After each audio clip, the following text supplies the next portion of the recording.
So now let's swing over to the televised mental institution known as MSNBC. Here is a guy named Ryan Riley. Never heard of him before, but he's, I guess, a contributor over there. And he's very upset that the Biden administration is not going to be able to censor you as much as they once could. Safe to say the administration will eventually appeal this?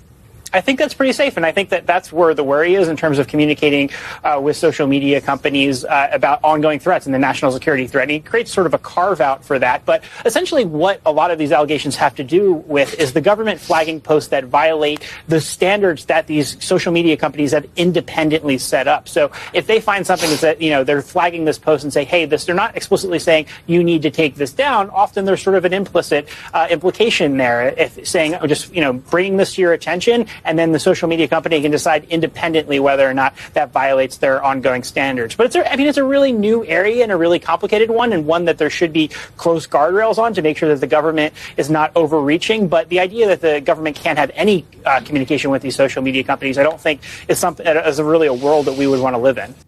What an absolute tool. Dude, I don't want to live in the world that you want to live in. You want to live in a censorious world. What he's saying there is the mafia move is okay. First off, what right is it? Let's say there was all sorts of misinformation on every social media platform right now. And guess what? There is, right? People lie all day long. Now with AI images, and there's going to be AI video and voice and all of the stuff and memes and just everything. It all exists right now.